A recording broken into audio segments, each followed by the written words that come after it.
This is 600 Second History Soda Edition. I'm Dylan Lewis. I'm a history major. Today we're going to be discussing soda, obviously. So we'll go on with it. The first soda, the first drink to, kind of be similar to modern day soda was lemonade. Lemonade was often made with lemon, water, and honey as the sweetener.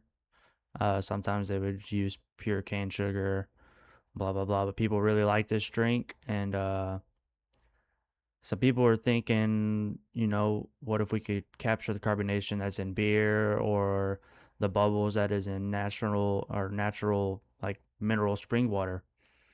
Um, so scientists spent a long time trying to figure this out, and finally in 1772, Joseph Presley, who was actually named the father of the soft drink industry, he was able to display this machine that was able to carbonate water at a very small scale. Obviously, just a bottle, and it probably took about 10 minutes to get one bottle of carbonated water at the same exact time.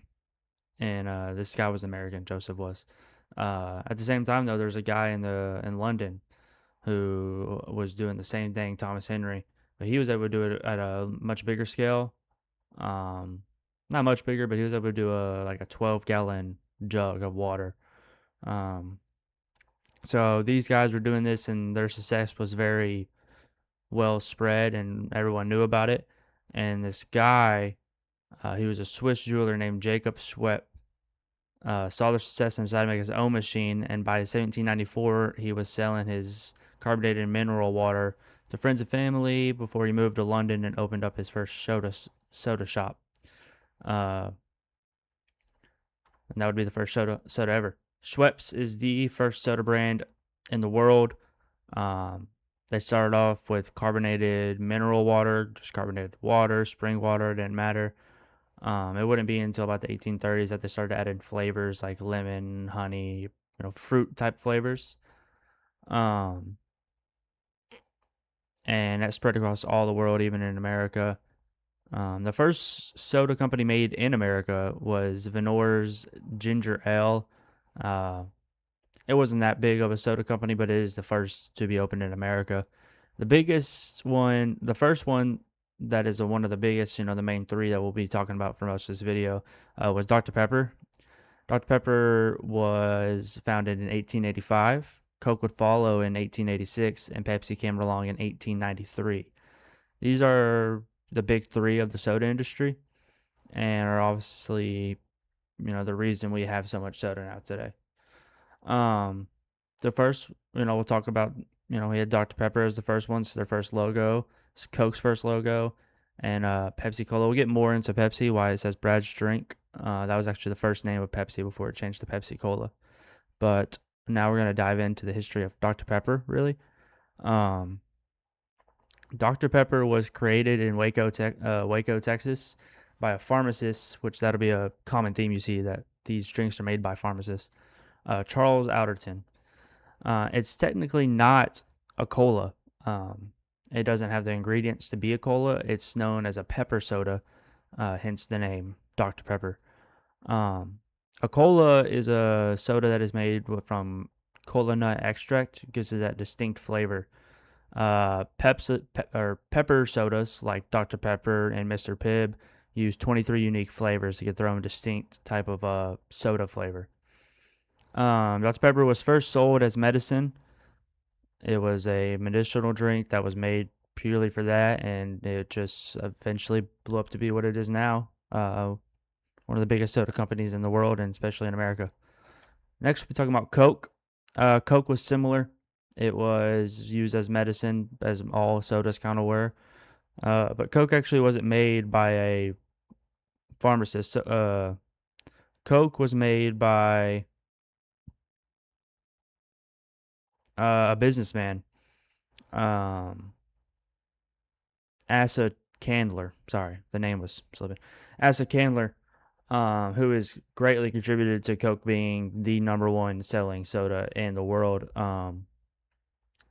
even though it opened, Coke, was invented after Dr. Pepper, it quickly became the best selling in the world and has remained to be there for decades, over a century.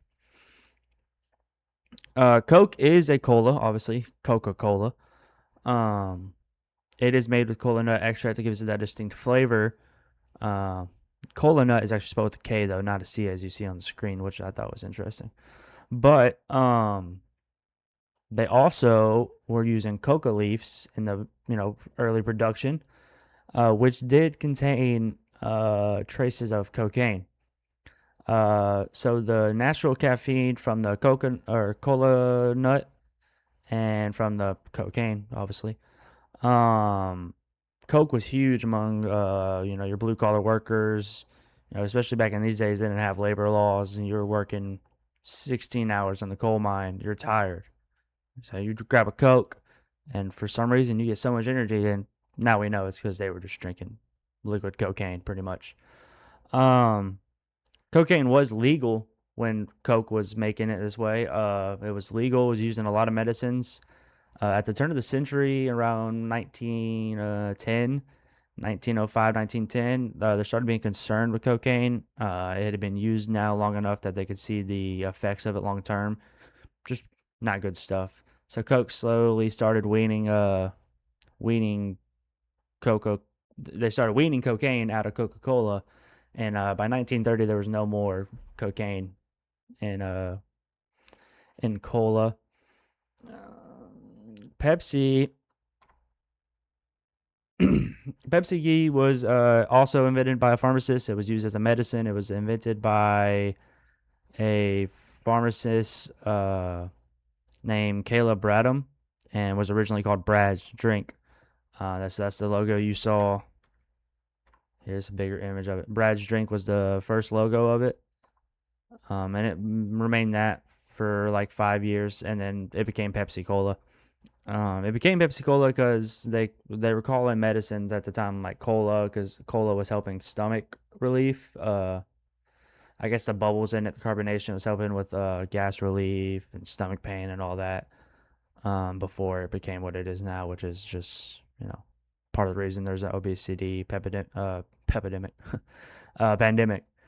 Um, Pepsi, though, unlike the others, did not like blow up at first. It struggled and actually was bankrupt in 1923 before it was bought by this man, and he changed the syrup in it, and they started doing a little bit better. And then when the Great Depression hit, Pepsi was the first to come out with 12-ounce cans, which is now standard for soda.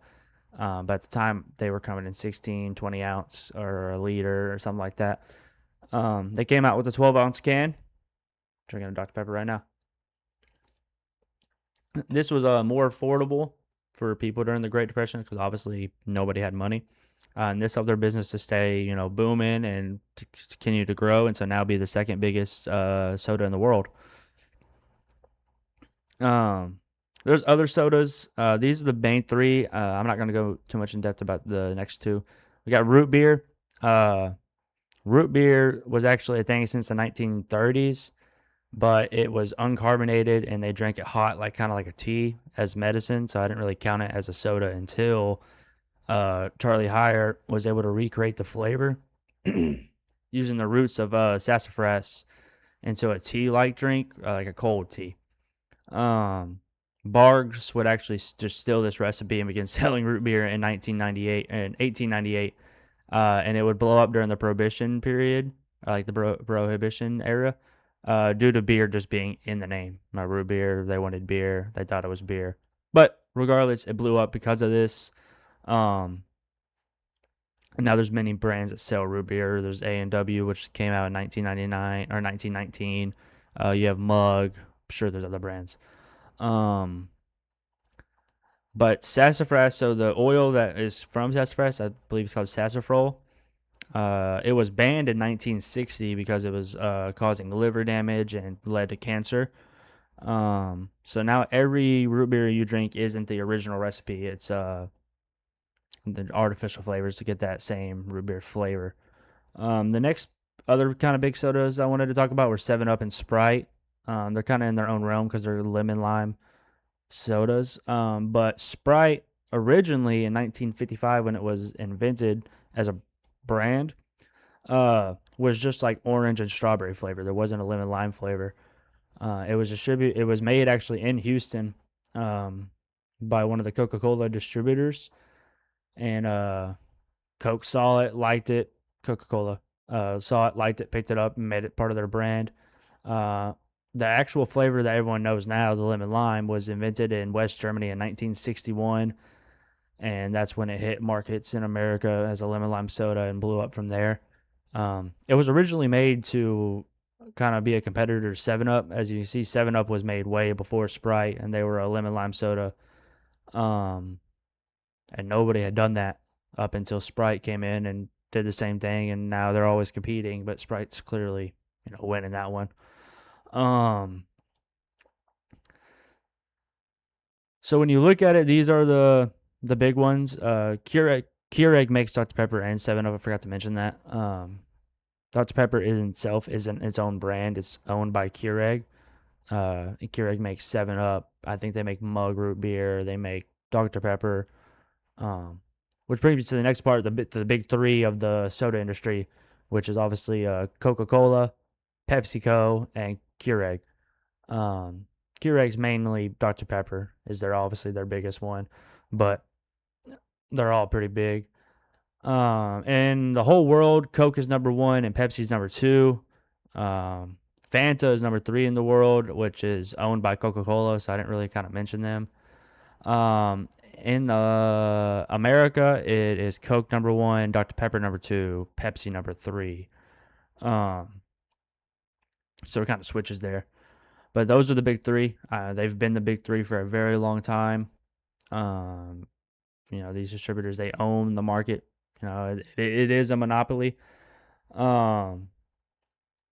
Nowadays, there's over 40 varieties of Coke, Dr. Pepper, and Pepsi. I mean, they got lime Pepsi. I'm drinking a Dr. Pepper cream soda. This is one of the, I think they have 18 different flavors of Dr. Pepper, 12 different flavors of Coke, and like 15 different flavors of Pepsi. Just all wild shit, too. It's just, this is it. This is the first long form history video I did. I don't think we're going to hit 10 minutes. There's only so much you can talk about with soda. But, yeah, so that's it. That's the 600-second history. Not really 600 seconds. I know we kind of only hit. Oh, no, actually, never mind. We hit 600 seconds. We went actually a little bit over, which is perfect. So thank you all for tuning in. I'll be trying to post more of these. I'll obviously be posting a lot of the 60-second histories. Those are just easier to make and easier to pump out. But thank you for watching, and see you next time.